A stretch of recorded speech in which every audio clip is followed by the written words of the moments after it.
yang hari-hari ini rasanya sumuknya luar biasa, panasnya luar biasa.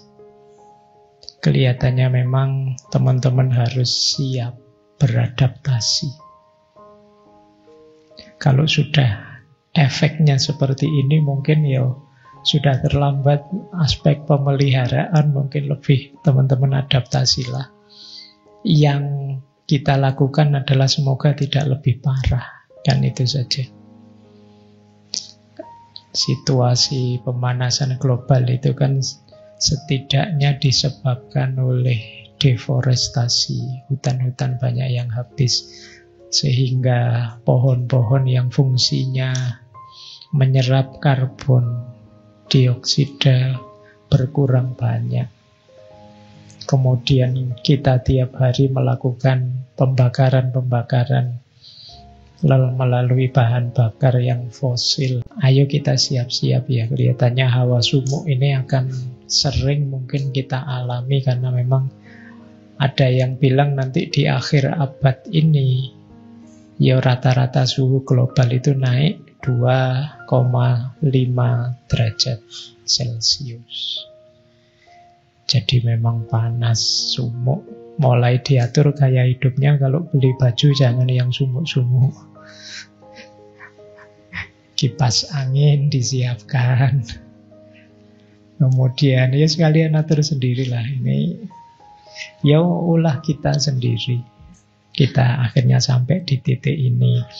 Nanti sebentar lagi kalau kutub-kutubnya mencair ya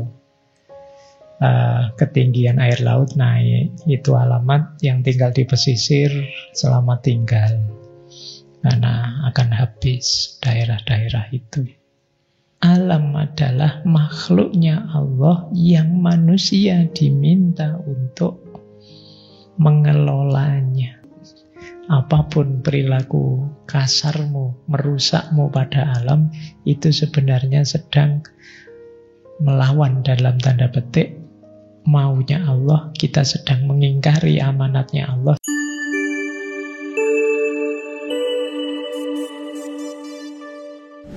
Assalamualaikum warahmatullahi wabarakatuh.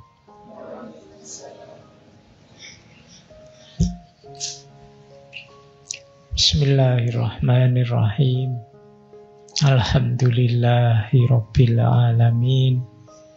Wa bihi nasta'inu ala umurid dunya waddin.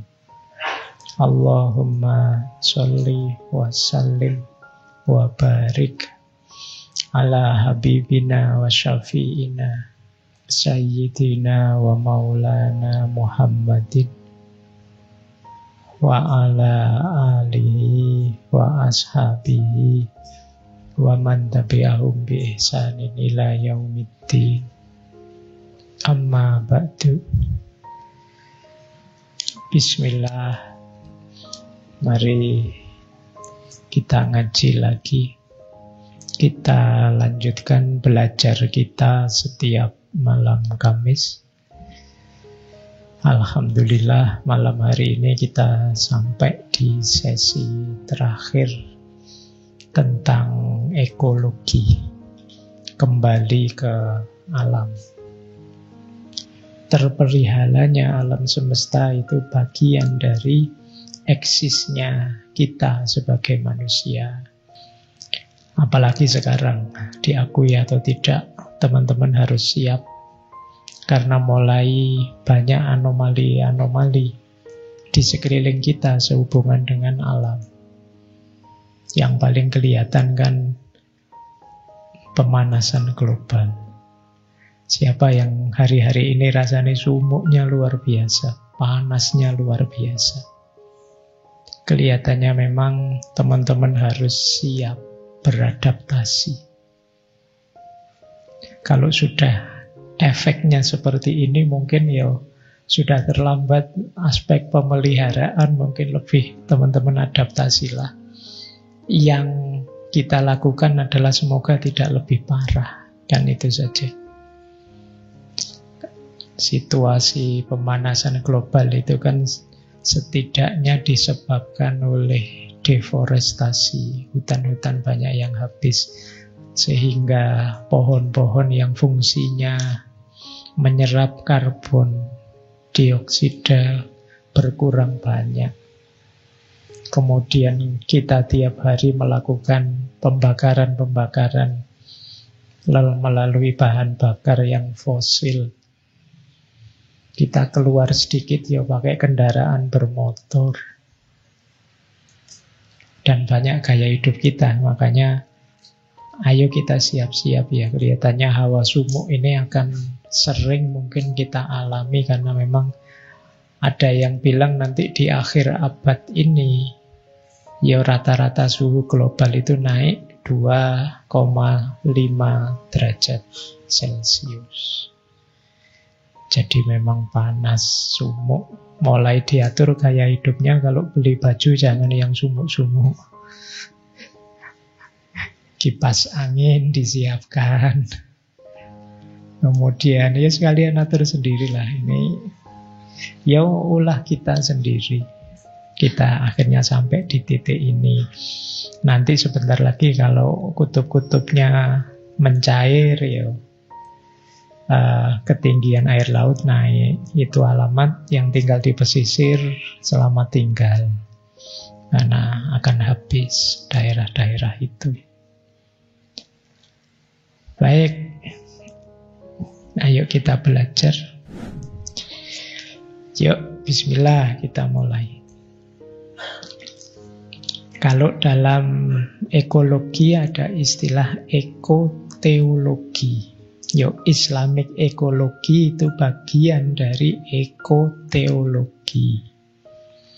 Ekoteologi itu pendekatan teologi yang mengaitkan pemahaman agama dengan tanggung jawab terhadap alam atau terhadap lingkungan. Jadi ketika agama bicara ketuhanan, spiritualitas, moralitas, insan kamil, hidup religius, dan lain sebagainya, dimasukkanlah tema hubungan manusia dengan alam. Karena kadang-kadang kita lupa bahwa ketika kita membahas tema-tema hubungan kita dengan Tuhan, hubungan kita dengan sesama yang baik, kita lupa bahwa muamalah kita dengan alam itu juga bagian yang diamanatkan oleh Allah. Juga amanat di pastinya agama-agama yang lain. Nah, kenapa kok harus ekoteologi? Karena biasanya orang itu lebih terikat secara emosional dengan agamanya. Kalau yang nyuruh cuma saya, siapalah saya. Tapi begitu agama yang merintah kita ini itu, kita mau tidak mau harus bergerak. Karena agama itu kan keyakinan basic kita, dasar kita dalam hidup ini. Makanya banyak, tadi saya bilang tokoh-tokoh dalam kajian Islam yang belakangan juga bahas masalah lingkungan. Nah, ini istilahnya ekoteologi. Baik, lanjut ya. Nah, secara umum pola kajian ekoteologi itu ada dua. Yang pertama, ya memang ajaran agama tentang lingkungan. Bagaimana kita harus menjaga alam, bagaimana kita menjaga keseimbangan, bagaimana kita jangan merusak, dan lain sebagainya. Hikmah apa yang bisa kita ambil dari alam semesta, dan lain sebagainya. Ini gaya pertama. Jadi memang ajarannya tentang alam. Nanti kita bahas panjang lebar itu. Ada gaya kedua. Kalau gaya kedua, ajaran atau kepedulian alam itu sebagai implikasi, sebagai efek dari ajaran. Jadi ini sebenarnya temanya tauhid sih, tapi tauhid itu berhubungan dengan perilaku kita pada alam. Ini sebenarnya tentang ketakwaan sih, tapi takwa yang sesungguhnya itu antara lain diwujudkan dengan kepedulian kita pada alam. Jadi ini sifatnya implikatif. Ekoteologi itu ada yang sifatnya memang ajaran agama langsung, ada juga yang sifatnya implikatif. Baik. Ya itu di situ saya contohkan misalnya bagaimana misalnya Al-Quran mengajarkan kita untuk memikirkan tentang air di surat Al-Waqi'ah ayat 68. Kalau tidak salah bunyinya, afaro'aitumul ma'alladzi tashrabu a'antum anzaltumuhu minal muzni am nahnul munzilun. Lau nasya'u laja'alnahu ujajan falaula tashkuru. Surat Al-Waqi'ah. Semoga kalian masih hafal yang hafal ya. Ada enggak yang dulu hafal sekarang lupa? Banyak ya, eman-eman. Cirinya lupa itu gampang, kalian enggak berani baca keras waktu jadi imam. Kemungkinan lupa sudah. Pokoknya kalau imam ya wis kulhu sama ina atau ina itu paling pede. Kuliah ayyuhal kafirun yang bulat juga kalian. Itu contoh ya. Nanti ada pola yang seperti itu menyuruh kita untuk memahami alam, peduli alam dan lain sebagainya. Yang kedua ada model implikatif tadi. Di situ saya contohkan, ini dulu pernah kita bahas ya. Ismail Roji Al-Faruqi, beliau punya konsep pandangan dunia tauhid. Ternyata orang bertauhid itu yang makna dasarnya adalah percaya bahwa Allah adalah satu-satunya, menomorsatukan Allah dalam hidup, ternyata implikasinya luas.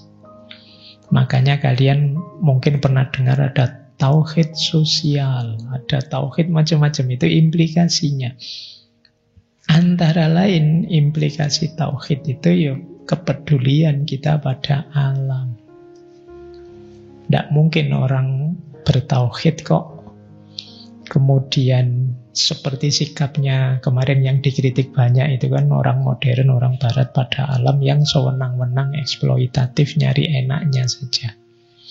Nanti kita jelaskan lebih panjang. Tapi contohnya begitu, bahwa kalau ngaku bertauhid yang sejati, ya tidak hanya hubungan vertikal kita dengan Allah dan horizontal dengan manusia. Tidak hanya muamalah ma'al kholiq dan muamalah ma'al makhluk, tapi juga muamalah ma'al alam. Karena bagaimanapun alam juga ciptaannya Allah. Alhamdulillahi Rabbil Alamin. Bahkan alamin loh, tidak cuma alam itu. Ya, itu mungkin yang diterjemahkan oleh Marvel jadi multiverse itu ya. Ada banyak alam itu. Oke, ya nanti kamu coba menafsirkan ke sana kalau bisa. Banyak alam itu yang dimaksud alam apa saja. Baik, jadi ini ya, ada ekoteologi, kemudian ada dua jenis ekoteologi. Yang pertama memang ajaran agama tentang alam, yang kedua implikasi dari keberagamaan kita, keyakinan agama kita yang itu berhubungan dengan alam. Yo, untuk yang mahasiswa bolehlah nanti tema-tema ini diangkat. Saya lanjutkan, kita mulai yang perspektif Islamnya. Malam hari ini ngaji beneran ya. Kita bawa Quran, kita bawa hadis, bahasa Arabnya banyak malam hari ini. Ya, ini mungkin untuk menjawab pertanyaan apa sih alam itu menurut Al-Quran. Biasanya saya sering menguraikan manusia itu apa, sekarang alam itu apa. Alam itu Pertama ya, mengikuti surat Ad-Dukhan ayat 38-39. Alam itu adalah makhluknya Allah yang diciptakan secara serius, tidak main-main. Jadi makanya jangan disembarangin. Karena Allah menciptakannya sungguh-sungguh. Perilaku-perilaku kita yang meremehkan alam, nganggap alam tidak sepenting diri kita, menganggap kita jauh lebih tinggi dari alam, itu menunjukkan kita lupa, tidak paham bahwa alam juga diciptakan oleh Allah sungguh-sungguh. Tidak main-main. Wa ma khalaqnas samawati wal ardo wa ma bainahuma la'ibin. Dan tidaklah kami ciptakan langit dan bumi dan yang ada di antara keduanya. Berarti kita kan yang ada di atas bumi. Itu loh diciptakan secara main-main. Allah serius. Ma khalaqnahuma illa bil haqqi. Allah tidak menciptakan keduanya langit dan bumi illa bil haqqi, kecuali dengan kebenaran. Walakin aktsarohum la ya'lamun, tetapi sebagian besar mereka, mungkin juga kita, la ya'lamun, tidak tahu itu. Kelakuan kita merusak, meremehkan, mengeksploitasi. Kita lupa bahwa alam itu ciptaannya Allah yang sungguh-sungguh. Baik, ini Allah semacam mengingatkan kita ya. Kalau dalam agama peringatan seperti ini kita harus hati-hati, berarti perilaku sembarangan kita, perilaku pengabaian kita terhadap alam bisa saja mengundang murkanya Allah. Bisa saja kalau kita buang sampah sembarangan, Allah juga murka. Loh, ala Pak, sampah sepele. Jangankan sampah, dulu saya cerita selilit saja bisa membuatmu masuk neraka. Dari aspek ini ya, ketika Allah tidak berkenan, maka ditegaskan tadi di surat Ad-Dukhan, berarti ini Allah sungguh-sungguh loh. Kamu jangan cengenges-cengenges, kamu jangan tidak peduli, kamu jangan abai terhadap alam. Yang kedua, alam di sekeliling kita itu juga hakikatnya adalah pelajaran-pelajaran. Hakikatnya adalah hikmah-hikmah. Berarti kalau kita merusak alam, kita sedang merusak ilmu, merusak pelajaran yang berharga. Kalau hutan hancur, anak cucu kita nanti tidak bisa belajar apa-apa dari hutan. Mungkin cucu cicit kita tidak kenal banyak makhluk hidup yang sekarang kita kenali. Kita yang menghancurkannya. Jadi alam sekeliling kita itu pelajaran-pelajaran. Inna fi khalqis samawati wal ardi wahtilafil laili wan nahari la ayatil liulil albab.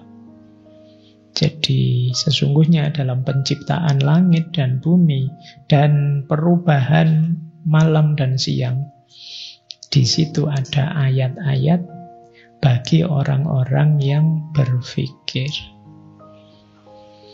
Ini dulu pernah saya jelaskan ya, bedanya ulil albab, ulil absor, dan ulil nuha. Ini tiga-tiganya istilah untuk orang pintar. Kalau ulil absor itu orang yang visioner, punya pemikiran tajam, cerdas. Kalau ulil albab itu dari kata dasar lub, hati, orang yang cara berpikirnya mendalam.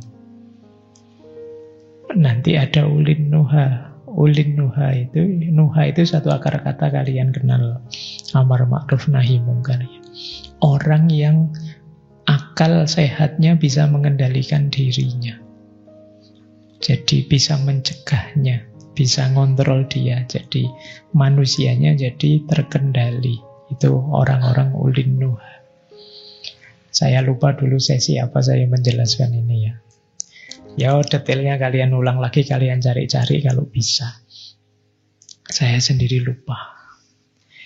Tapi kualifikasi seorang ulil albab lah nanti yang bisa mengambil pelajaran dari alam di sekelilingmu. Bahkan nanti kalau kalian baca misalnya kitabnya Imam Ghazali, yang beliau menjelaskan bagaimana alam semesta di sekeliling kita itu manfaatnya sangat banyak, langsung atau tidak langsung bagi manusia. Setiap ciptaannya Allah pasti ada fungsi pentingnya. Jadi kalau tidak salah kitabnya judulnya Al-Hikmah fi Makhluqatillah, hikmah-hikmah dari ciptaan-ciptaannya Allah. Yang saya ingat dari kitab itu misalnya, betapa agungnya ciptaannya Allah. Sekedar melihat langit saja, hatimu bisa longgar, lega, luar biasa. Coba kalau kalian sedang sumpek ya, di dalam ruangan gegeran, sumuk, sumpek, kalian keluar, lihat ke atas, lihatlah langit. Entah sedang banyak bintangnya atau langit yang sedang biru. Itu kan rasanya hatimu agak lega. Merasa betapa kecilnya kita. Ngapain? Kok tadi ribut-ribut urusan yang tidak penting, siapa sih kita? Itu melihat alam bisa begitu. Kalian lihat laut kan juga begitu. Meskipun sedang sumpek, kalau ada yang ngajak jalan-jalan gratis, kamu lihat laut itu ya rasanya lega. Ya lupa-lupa sebentar lah utang-utang kita, masalah-masalah kita. Itu dahsyatnya alam. Itu baru dilihat. Belum kita gali lebih dalam. Nah, nanti kapan-kapan kita bahas kitab itu. Baik, jadi alam sumber pelajaran. Yang ketiga, alam adalah makhluknya Allah yang manusia diminta untuk mengelolanya. Momong. Jadi kita ini oleh Allah dianggap mungkin yang punya kemampuan untuk mengelola. Karena ya makhluk yang punya kesadaran, punya akal, memahami diri dan lingkungannya ya manusia. Kita yang oleh Allah diangkat jadi khalifah.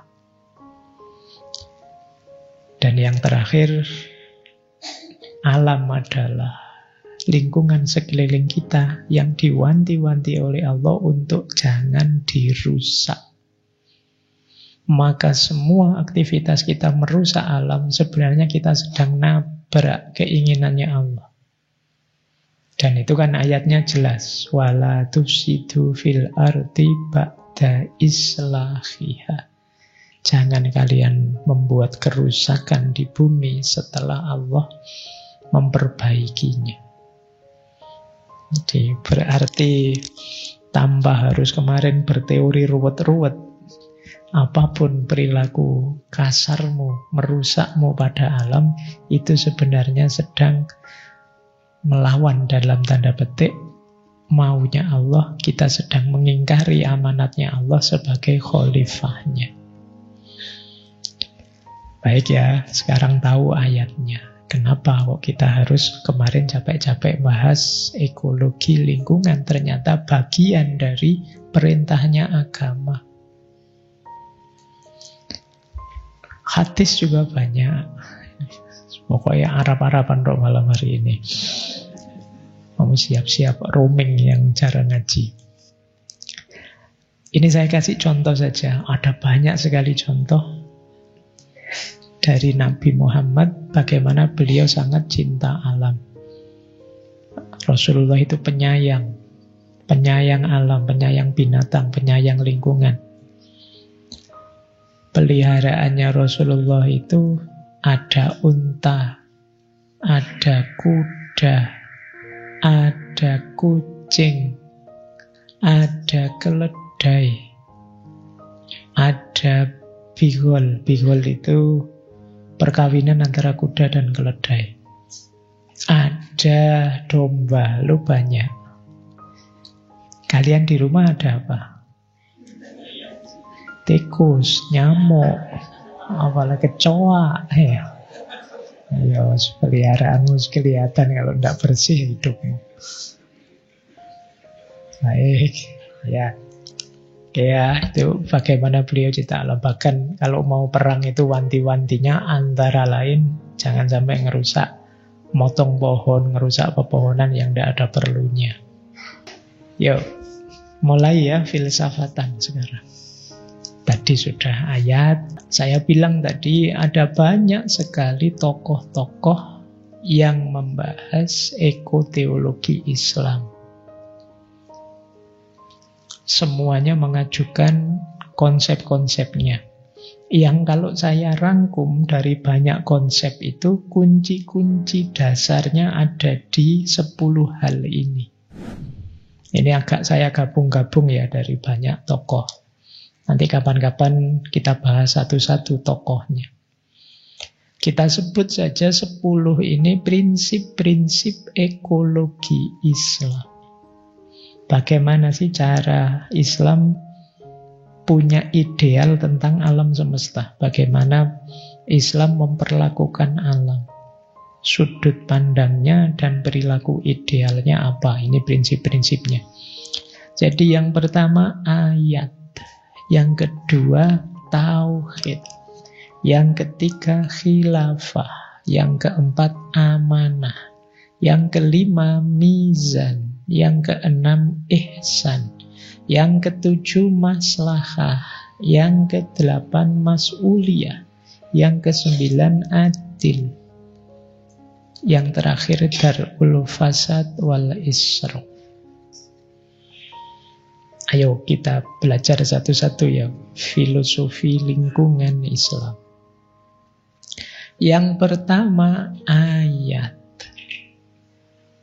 Alam semesta kalau dalam Islam itu punya status antara lain menjadi ayat-ayat Allah. Ayat-ayat Allah itu bisa kita maknai yang pertama bukti hadir dan adanya Allah. Ketika kita melihat alam di sekeliling kita, mari kita rasakan hadirnya Allah. Karena alam itu Allah yang menciptakan. Dulu kita pernah belajar Said Hussein Nasr dengan Saintia Sakranya. Di antara yang membuat manusia begitu arogan, eksploitatif terhadap alam adalah lenyapnya sisi spiritualitas religiusnya alam. Lenyapnya sisi spiritualitas religius itu adalah kita lupa bahwa alam ini ayat. Ayat itu makna letterleknya adalah bukti. Jadi kalau kita merusak alam, itu kita sebenarnya merusak bukti. Itu kalau urusan hukum polisi kamu bisa dipenjara, itu merusak bukti. Ini sebenarnya merusak bukti adanya Allah, hadirnya Allah. Itu makna pertama. Makna kedua ayat adalah untuk dibaca, dipahami, ditemukan iktibar dan hikmahnya. Jadi yang pertama dia bukti hadirnya Allah, yang kedua ayat itu untuk dibaca, ditemukan hikmahnya. Dari situ kita bisa merancang bagaimana hidup manusia yang ideal, yang berkualitas. Teman-teman mungkin pernah dengar ada ayat-ayat qauliyah, ada ayat-ayat kauniyah. Qauliyah itu ayat yang tertulis. Kalau kauniyah ini ayat-ayat alam semesta. Jadi makanya ada yang bilang ada ayat yang tergulung, ada ayat yang tergelar. Yang tergulung itu ya Al-Quran. Yang terjilid jadi mushaf. Ada yang tergelar. Yang tergelar itu ya alam semesta. Dan kita pun diminta membacanya.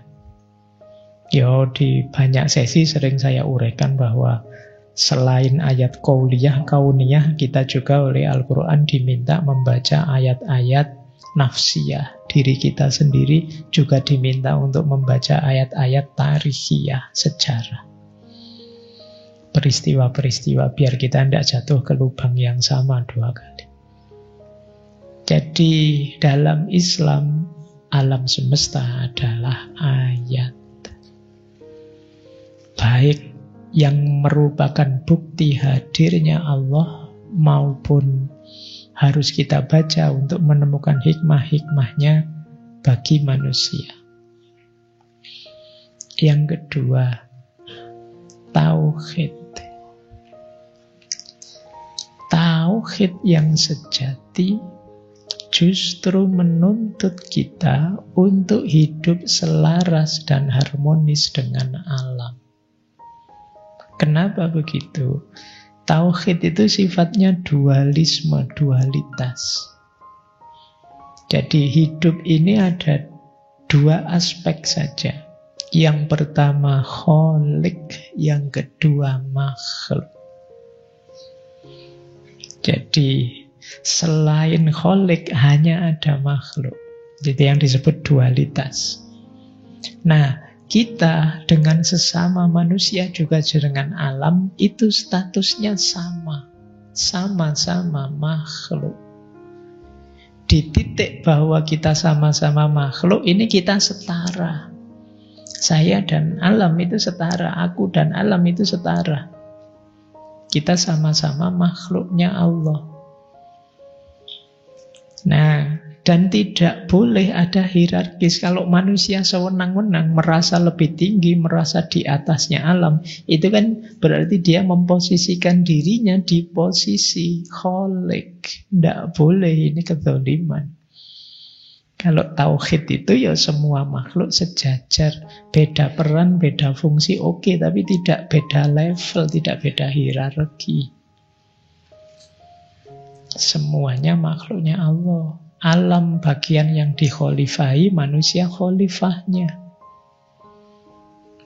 Tapi statusnya sama-sama makhluk. Jadi di balik prinsip tauhid tersembunyi kesadaran bahwa kita ini dan alam tidak saling lebih tinggi, tapi saling setara. Jadi alam di sekeliling kita itu ya sebagaimana kita, sama-sama makhluknya Allah, yang berarti ya harus kita hargai. Kita bekerja sama menjalankan amanatnya Allah, dan tidak boleh ada yang merasa lebih tinggi.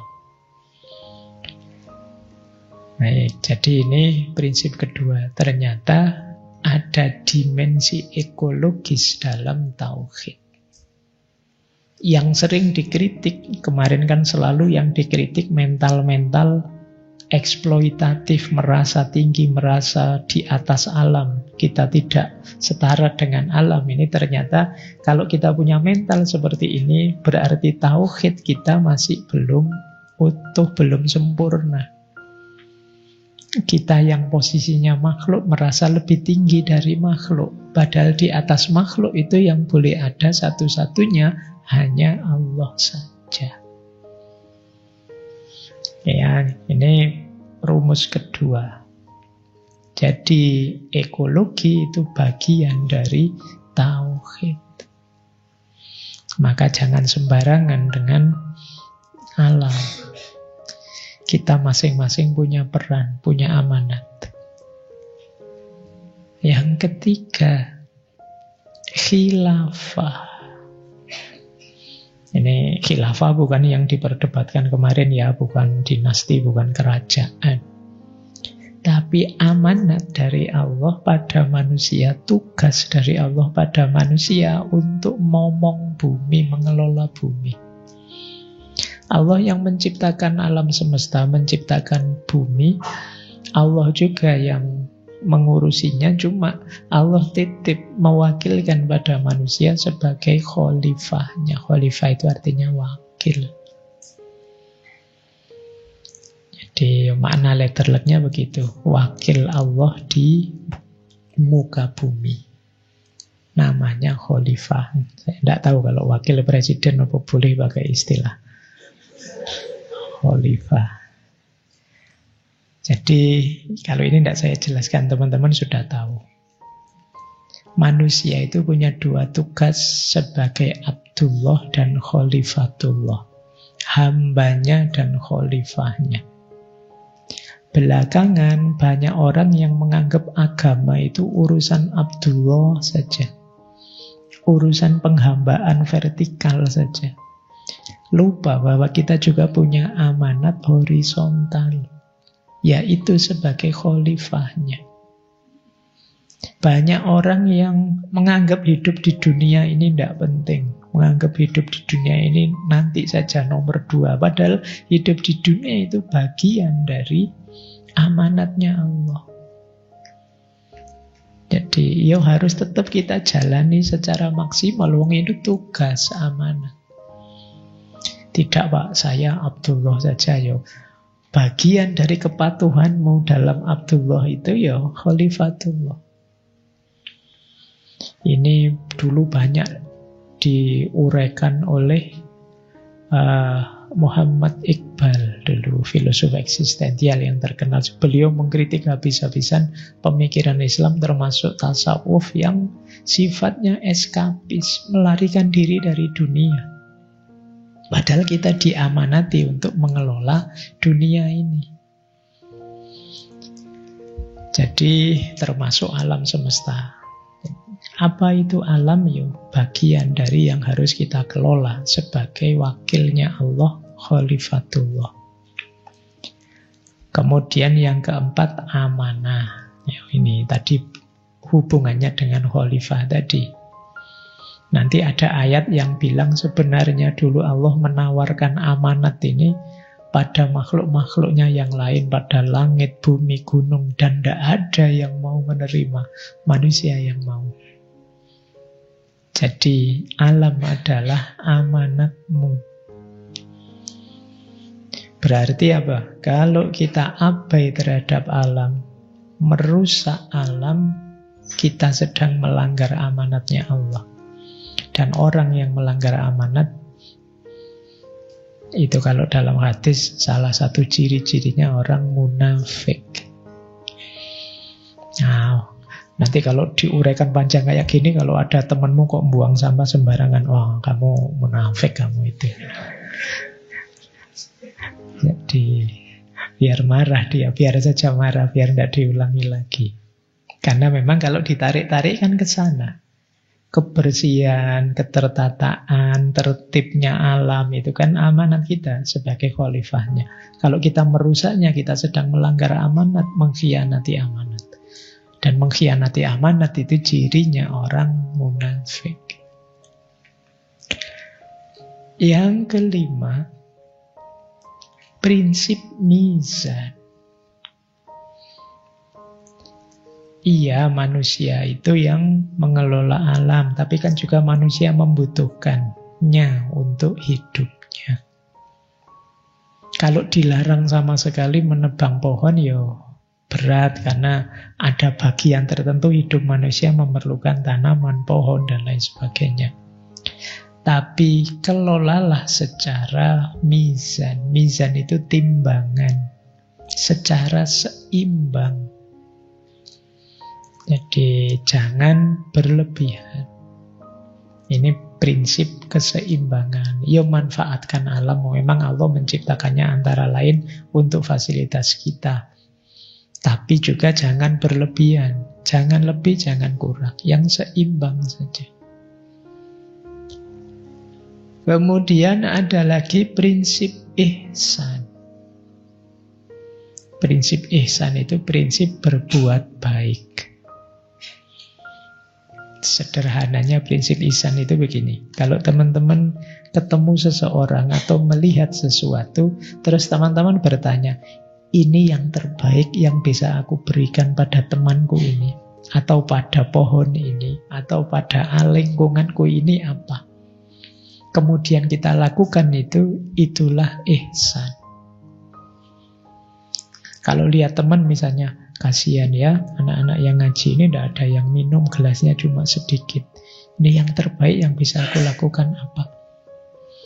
Oke, besok saya bawakan gelas lah, biar semuanya dapat gelas. Biar ngaji yang akan datang bawa minum sendiri-sendiri, gelasnya dibawa. Misalnya, ini prinsip ihsan namanya. Kita cari yang terbaik loh. Pada lingkungan kita juga begitu. Kalian misalnya nongkrong di depan kosmu. Kosku ini kok kering sekali ya, tidak ada tanamannya sama sekali. Kelihatannya akan baik kalau saya kasih tanaman-tanaman biar hijau. Ayo saya nanam. Ini namanya ihsan. Jadi ada keinginan baik, niat baik, dan perbuatan baik. Meskipun tidak wajib. Jadi justru dia jadi baik karena bukan kewajiban kita, tapi kita melakukannya. Makanya ada ayat itu yang sering disebut waktu Jumatan, innallaha ya'muru bil adli wal ihsan. Allah itu memerintahkan adil. Kalau adil itu pas memang, itu harus kita lakukan, kewajiban kita. Tapi bisa nambah dengan ihsan. Ihsan itu perbuatan baik, bonus tambahan dari yang harusnya wajib. Kayak di kos-kosan tadi, itu kan tapi tanggung jawabnya bapak kos ya, ibu kos yang saya tidak ikut-ikutan kok. Dia memang bukan kewajibanmu, tapi kamu turun tangan untuk membersihkan halamannya atau nanam di halamannya, itu disebut ihsan. Ada temanmu tidak buang sampah, kamu kok tidak buang sampah, kamu harus buang sampah, tidak mau. Itu kan kamu tidak dosa, wong temanmu yang salah kok, bukan kamu. Jadi kalau kamu tidak bantu dia, kamu tidak membuangkan sampahnya, itu sudah adil karena di urusannya dia, bukan urusanmu. Tapi kalau kamu terus sudahlah saya saja yang buang, tidak apa-apa. Ini namanya ihsan. Jadi lakukan kebaikan sampai level ihsan, tidak sekedar adil. Adil sih oke. Adil itu kan ada nanti prinsip adil itu yang nomor 9 itu. Ya minimal adil. Meskipun adilnya sebenarnya ya menjalankan amanat tadi. Tapi memang kadang-kadang ada momen yang itu bukan saya kok, bukan kewajiban saya kok. Tapi kalau saya tidak bantu, nanti jangan-jangan tidak ada yang menjalankan. Sudahlah saya saja. Ini ada orang-orang jenis ihsan.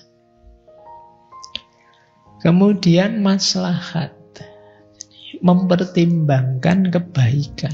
Saya sering menyebut maslahat itu sama seperti prinsip utilitarian, mencari manfaat paling besar untuk sebagian besar orang.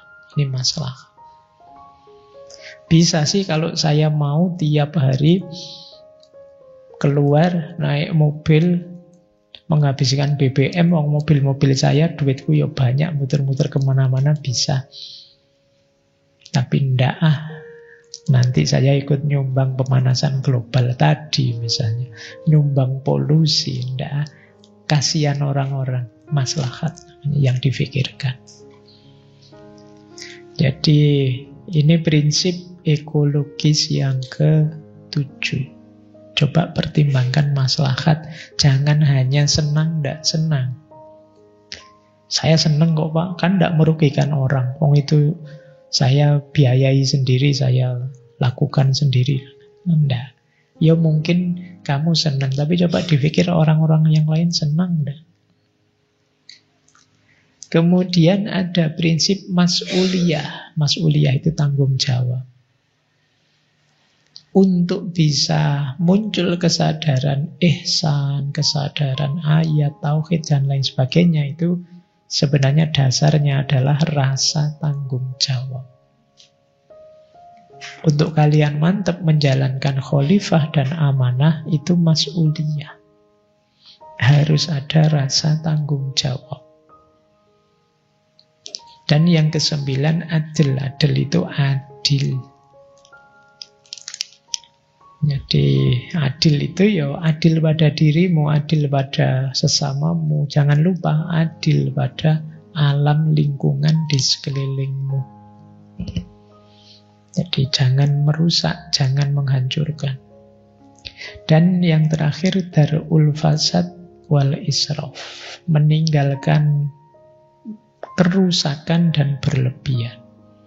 Harus tahu kapan ngerem, harus tahu kapan berhenti, jangan merusak-merusak. Oke, ini 10 prinsip ekologi Islam.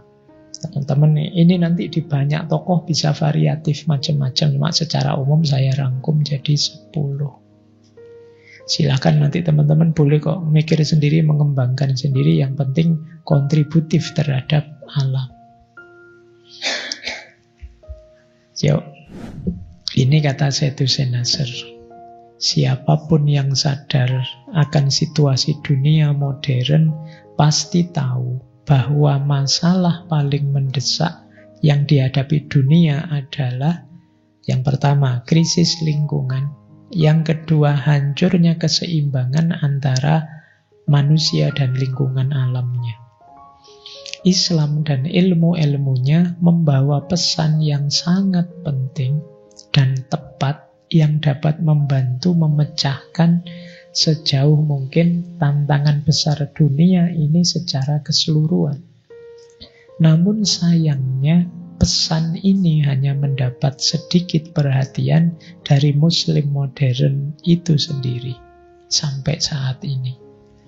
Jadi kita punya konsep-konsep besar yang hebat, tapi kita tidak peduli dengan itu. Yuk buktinya gampang, coba kalian cek yang viral-viral di kita apa. Pasti tema-tema ini jarang muncul. Baik, ya ini keprihatinan kita semua. Oke, saya lanjutkan. Ini kalau asik ngomong tidak jadi tanya jawab nanti. Slide-nya masih banyak. Oke ya. Rangkuman dari pertemuan-pertemuan sebelumnya sampai terakhir ini bisa kita simpulkan ternyata problemnya itu manusia. Problemnya kita. Berarti upaya-upaya ekologis itu yang diperbaiki kita. Mindset kita. Kita punya mindset subjek, objek, superior, inferior. Kita merasa kitalah subjek dan alam ini hanya objek. Kita merasa lebih superior, alam hanya inferior. Kemudian manusialah makhluk yang eksploitatif, hegemonik. Ingin cari senang saja. Manusia yang sulit ngerem hasrat dan keinginannya. Binatang itu punya hasrat secara insting, tapi mereka tahu kapan harus berhenti. Harimau itu tidak mentang-mentang bisa berburu terus tiap hari berburu, ngumpulkan buruan. Tidak begitu. Yang bisa begitu manusia. Kalau dia sudah kenyang ya berhenti. Kalau manusia tidak. Manusia itu tidak cukup hanya senang, dia juga ingin senang-senang. Ada beda ya, senang dengan senang-senang itu. Nah, yang ketiga, kalau ini mayoritas kita, mungkin ada di yang ketiga ini, mentalnya fatalistik dan ignorance. Fatalistik itu mental pasrah saja. Alah Pak, memang sudah takdirnya begitu. Ini pemanasan global loh, kita bisa mendidih. Ya memang sudah akhir zaman, Mbak, memang begini, mau gimana lagi. Jadi mindset kita, mindset fatalistik, dan buahnya adalah ignorance. Ignorance itu tidak tahu menau, tidak peduli. Jadi kalian baru ngamuk kalau sinyal mulai mot, listrik mati, kan itu yang kamu tidak peduli kalau ada lingkungan rusak, sumuk, dan luar biasa. Jadi situasi panas kayak gini kan kamu kan tidak mengarah ke pemanasan global. Yang kamu pikir kapan saya bisa beli AC ya. Jadi tidak kepanasan ya. Mikirmu kan malah ke situ. Itu yang kemarin disebut mental konsumtif. Jadi mindset kita ke sana. Ternyata problemnya kita manusia. Kalau alam itu dia setia dengan kodratnya. Kita yang punya daya bebas diberikan oleh Allah.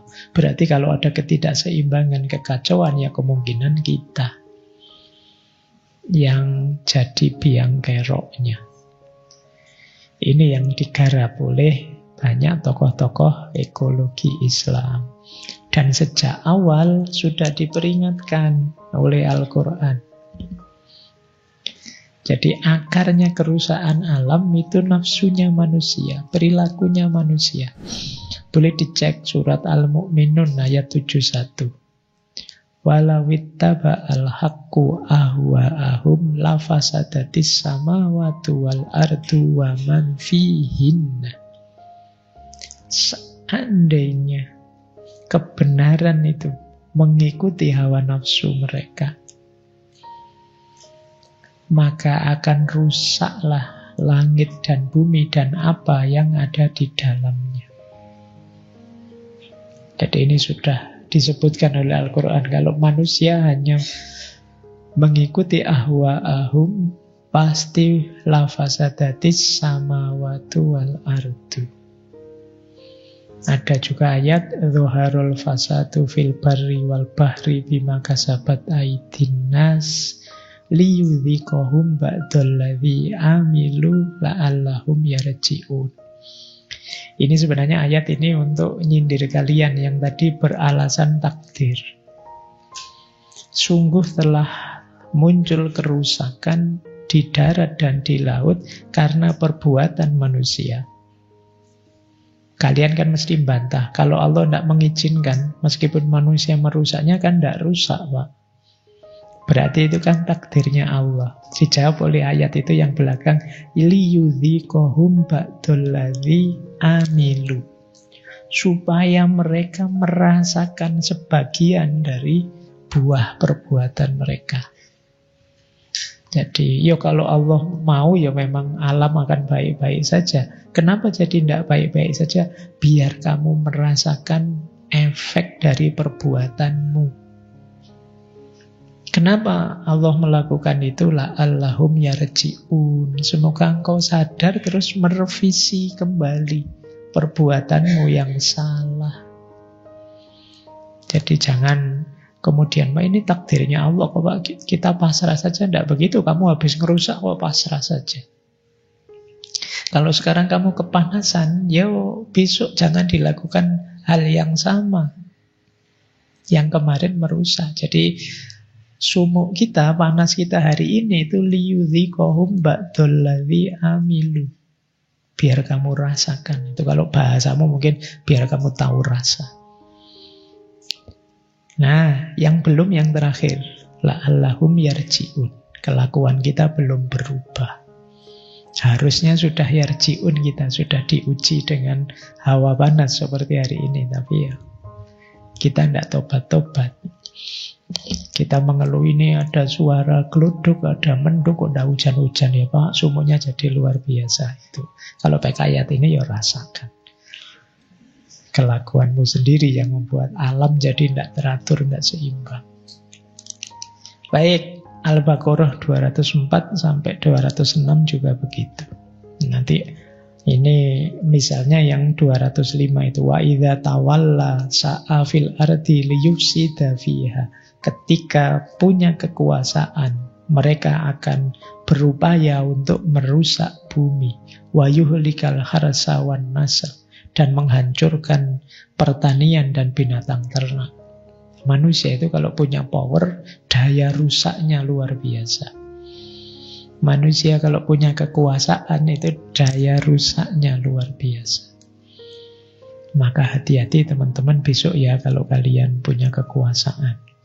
Kalian punya power plus nafsu, itu yang membuat power jadi punya daya rusak. Padahal wallahu la yuhibbul mufsidin. Allah tidak suka orang-orang yang melakukan perbuatan merusak.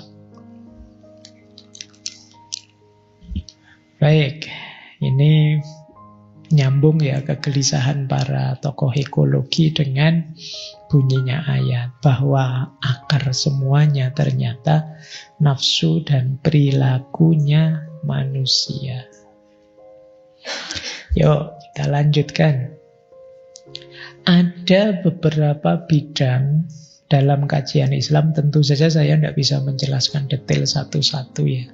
Malam hari ini, mungkin kapan-kapan di edisi ngaji filsafat yang ke 2000 sekian mungkin kita bahas. Ya biar kamu tidak bosan ya. Jadi bidang pertama bidang fikih. Dalam bidang fikih yang tentang lingkungan dikenal istilah fiqhul bi'ah. Fikih bi'ah atau fikih lingkungan. Ada bukunya kalau kalian mau. Jadi fikih lingkungan itu hukum Islam yang digali dari dalil-dalil yang membahas tentang prinsip-prinsip menjaga lingkungan. Fokusnya fikih bi'ah itu ya 3, ini secara umum ya, nanti ya teorinya lagi-lagi ya luas dan macam-macam. Tafakuh, tasarruf, dan ta'afi. Tafakuh itu mari kita belajar, kita memahami lingkungan, memahami alam. Kemudian tasarruf. Tasarruf itu makna letterleknya mungkin membelanjakan, kita menjalankan gaya hidup yang ramah lingkungan. Dan ta'afi itu mengembalikan lagi kerusakan-kerusakan yang sudah kita jalankan. Ini 3 prinsipnya fiqhul bi'ah. Tujuannya maslahat dan makosid. Maslahat tadi sudah dijelaskan ya.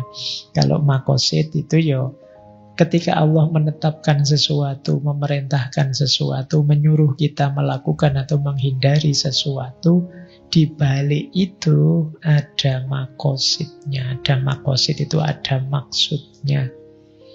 Yo, yang terkenal ada teori usulul khamsah. Di 5 konsep makosid. Ada hifdzuddin, hifdzun nafas, hifdzul akal, hifdzul mal, hifdzun nasab atau hifdzun nasab. Pasti ketetapan Allah itu berhubungan dengan menjaga agama, menjaga jiwa, menjaga akal, menjaga harta, dan menjaga keturunan. Kepedulian kita terhadap alam itu pasti hifdzuddin. Kenapa?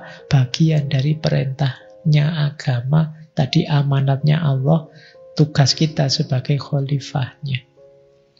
Juga hifdzun nafas, menjaga jiwa. Jadi kalau lingkungan rusak, hancur, ya kita ikut hancur. Lingkungannya membahayakan, ya jiwa kita terancam. Jadi hifdzun nafas. Juga hifdzul akal. Kalau lingkungan tidak sehat, kita terancam tidak sehat, ya pikiran juga tidak terjamin. Kalian bisa stres, bisa depresi, dan lain sebagainya. Hifdzul mal, biayanya besar kalau alam ini rusak. Dalam segala aspek. Sekedar kamu males buang sampah yang benar saja, kalau gotmu meluap kan juga biaya.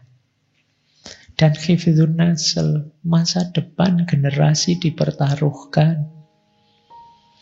Jadi kalau kita abai dengan lingkungan, ya nanti anak cucu kita kebagian pahitnya saja.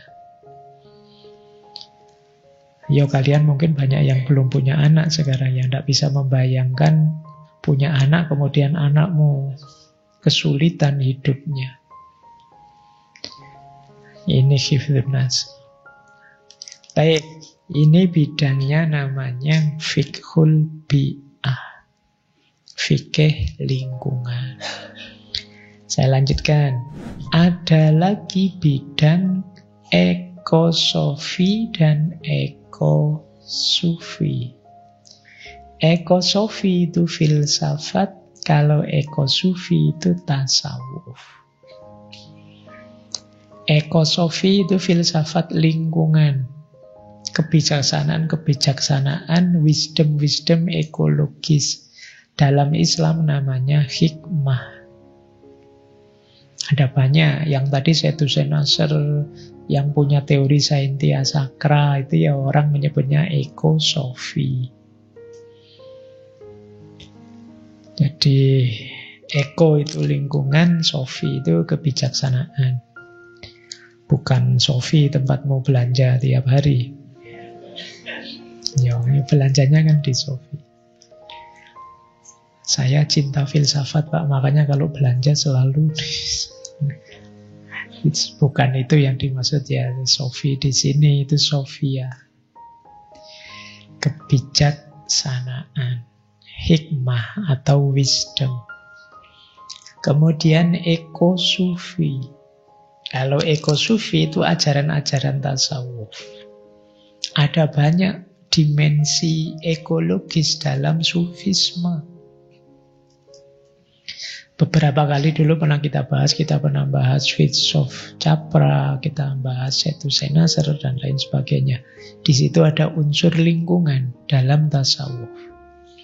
Sufisme berbasis ekologi. Dulu kita pernah dengar istilah teofani. Teofani itu kita melihat alam itu sebagai cerminan kehadiran Tuhan. Mari kita rasakan ketika lihat alam semesta itu hadirnya Tuhan. Kalau dalam tasawuf nanti ada istilah segala sesuatu itu pasti di baliknya ada dua sifatnya Tuhan. Kalau tidak jalaliyahnya ya jamaliyahnya. Kalau kita lihat gunung, indah sekali ya gunung itu kalau pagi. Itu kita sedang menghayati jamaliyahnya Tuhan. Kok gunungnya meletus, ngeri sekali, luar biasa. Kita sedang meresapi jalaliyahnya Tuhan. Jadi maha agung kuasanya Tuhan atau maha indahnya Tuhan. Setiap peristiwa paling tidak bisa kita maknai dalam dua aspek ini. Kalau tidak jalaliyahnya ya jamaliyahnya. Nah ini tema seperti ini adanya dalam tasawuf. Jadi kesadaran lingkungan itu bagian dari kesadaran spiritual. Kemudian transformasi dari spiritual consciousness menuju ecological consciousness. Kalau kalian sudah ada di makom tertentu tasawuf, lanjutlah ke ecological consciousness. Muhammad Iqbal tadi, filosof, punya istilah kesadaran profetik. Kesadaran profetik itu adalah kesadaran cinta, kepedulian kepada segala yang ada di luar dirimu. Setelah sebelumnya engkau meningkatkan kualitas dirimu setinggi mungkin. Jadi tidak berhenti di kedekatanmu dengan Tuhan, tapi berlanjut pada pengabdianmu pada sesama dan pada semesta. Itu yang disebut kesadaran profetik seperti para nabi. Nah, kalau di sini pakai diksi spiritual consciousness menuju ecological consciousness. Jadi pengabdian itu ya tidak hanya pada sesama, tapi juga pada alam semesta. Baik tidak hanya pada orang lain, tapi juga pada lingkungan di sekeliling kita. Orang baik itu ya maknanya harus kita perluas lagi. Tidak sekedar yang baik pada orang lain, tapi juga pada lingkungan. Baik, ini bidang ya. Jadi dalam Islam ada bidang fikih bi'ah. Di filsafat ada ekosofi atau hikmah. Dalam tasawuf ada ekosufi. Jadi tiga-tiga bidang pokok dalam Islam ternyata juga fokus pada lingkungan. Kalau ilmu kalam ada enggak, Pak? Tauhid tadi ilmu kalam. Yang di depan tadi ya teologi semua kan. Ekoteologi itu kalam. Jadi ternyata bidang-bidang pokok kajian Islam itu sebenarnya harusnya masuk materi-materi ekologis. Lanjut. Nah, dalam Islam ini dulu kita pernah membahas ya. Coba dicari ngaji filsafat yang judulnya kecerdasan majemuk atau multiple intelligence. Teorinya Howard Gardner. Manusia normal itu sebenarnya punya banyak jenis kecerdasan. Nah, Gardner terakhir-terakhir nambah satu lagi, yaitu namanya kecerdasan naturalis. Kecerdasan naturalis itu kemampuan seseorang untuk berinteraksi dengan alam. Mungkin saja orang matematikanya pinter, kemudian bisa musik, sosialnya bagus, ternyata abai lingkungan. Itu berarti dia tidak cerdas secara naturalis. Jadi ini bagian dari kecerdasan kita, itu ada istilah kecerdasan naturalis. Nah, teman-teman coba dicek ya dirinya. Saya tidak tahu dari 8 ini teman-teman merasa cerdas di bagian mana. Verbal linguistik enggak ya Pak? Matematika apalagi Pak?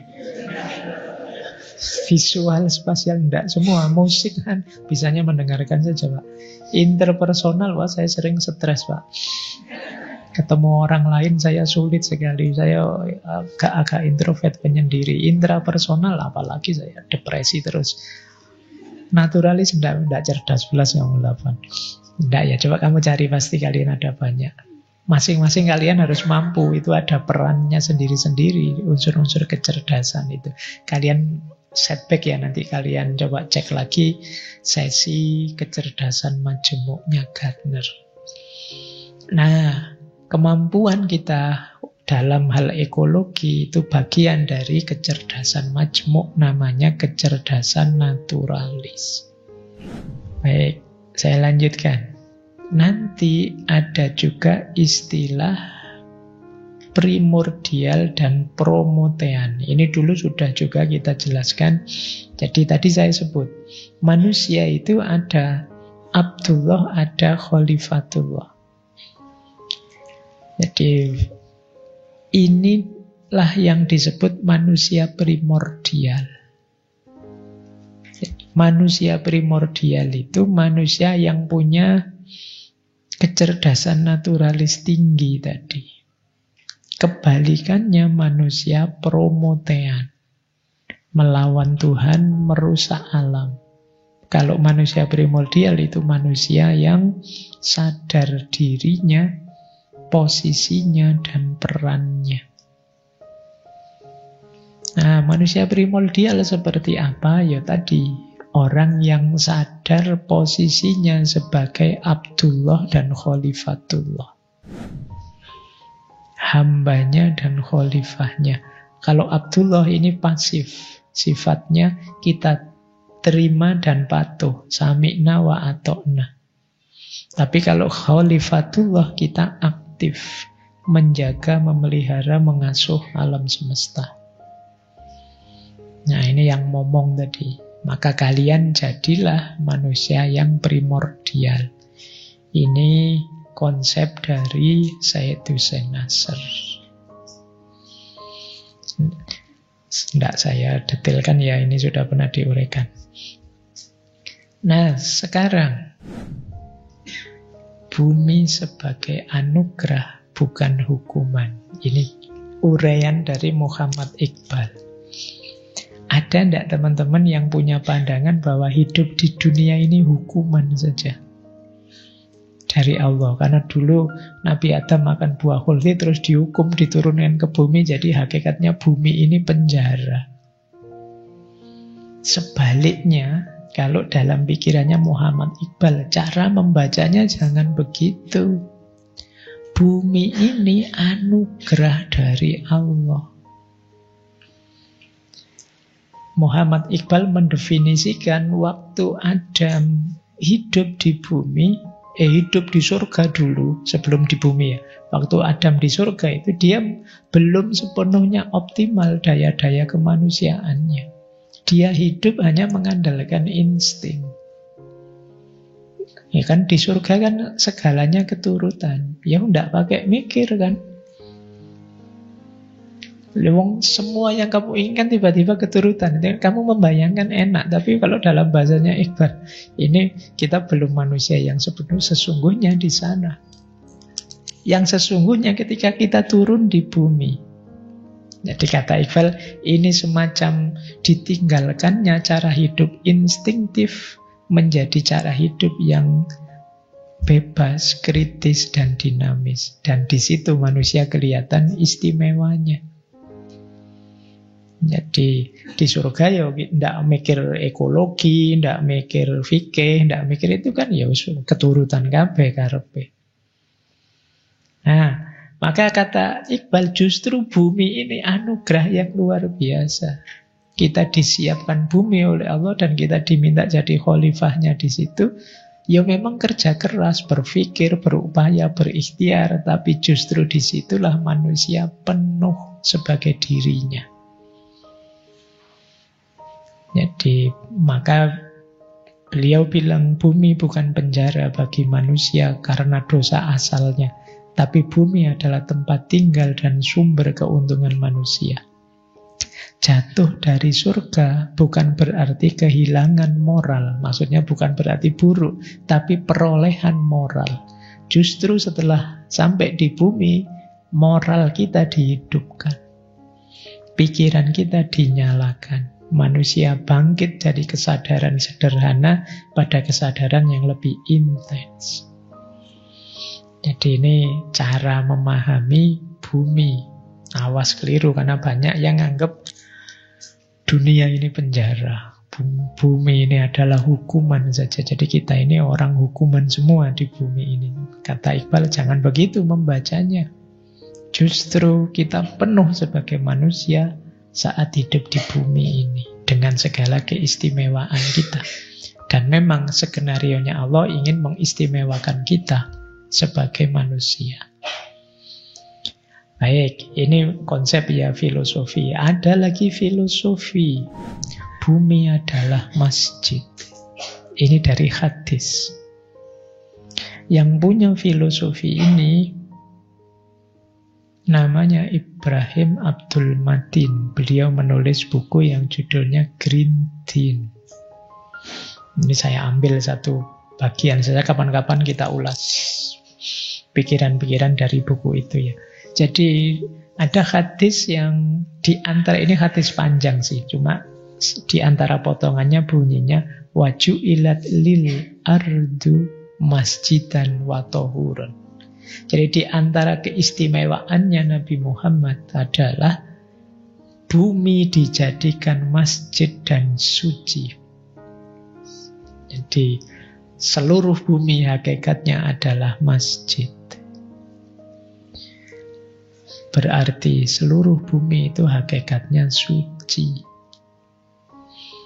Kita melakukan perlindungan, kita melakukan konservasi, kita melakukan pengholifahan, momong alam, itu berarti seperti kita bersih-bersih masjid. Berarti bernilai ibadah. Jangan dikira ini aktivitas duniawi, berarti ini aktivitas ukhrawi. Berarti bumi kita hormati sebagai makhluknya Allah, sekaligus dia tempat suci. Karena waju'ilat lil ardu masjidan wa tahuran. Dan bumi dijadikan untukku sebagai masjid yang suci. Baik, jadi ada keterkaitan berarti antara spiritualitas dan lingkungan. Mari kita jaga bumi, kita jaga seperti masjid, kebersihannya, kelestariannya, keamanannya, kenyamanannya. Kalau di MJS ini ada takmir masjid, jadilah kalian takmir bumi. Jadi kalian ngomong ngopeni bumi ini. Oke. Terakhir, saya lanjutkan saran dari Ibrahim Abdul Matin dari Green Tin. Yang pertama apa? We need to tell our stories. Makanya tadi saya bilang, yuk setelah ini kita berbagi pengalaman, yuk. Pengalaman kekhalifahan kita momong bumi. Apa aja yang sudah kita lakukan. Ayo berbagi biar kita bisa memperbanyak ihsan tadi. Perbuatan-perbuatan baik demi kelestarian ekologis. Yang kedua, we need to get educated and to educate others on the environmental issues and solution. Kita harus terdidik dan mau mendidik orang lain. Kalian 1 bulan ini sedikit-sedikit sudah ngerti tentang ekologi, jangan pelit ilmu. Bolehlah nanti kalau ada yang dapat tugas khutbah Jumat, ya temanya ekologi, itu biar rotok keren. Tidak masalah, jamaahnya ngantuk juga tidak apa-apa. Tapi kan menularkan kesadaran kebaikan itu penting.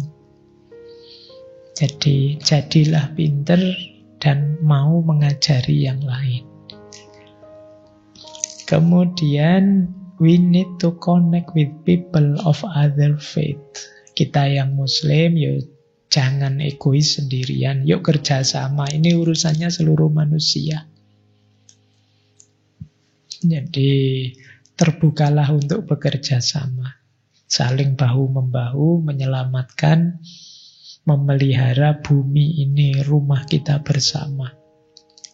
Yang terakhir, we need to be smart, to try new ideas and to be unafraid to fail. Kita harus cerdas, mau mencoba ide-ide baru dan tidak takut gagal. Ayo percaya diri saja. Gagal ya diulang, keliru diperbaiki. Tidak lulus ya daftar lagi. Kan gitu aja. Jangan dibikin ruwet. Kita kan sering overthinking itu. Tidak usah, dijalani saja. Biasa kok hidup itu kadang lancar, kadang seret, kadang susah, kadang senang. Biasa saja. Apalagi kalian yang masih muda. Jalan saja sesuai yang kamu yakini. Gagal diulang lagi, usiamu masih panjang, insya Allah. Biar tidak kesuwen mikirnya. Jadi ini solusi praktis, tawaran dari Ibrahim Abdul Matin.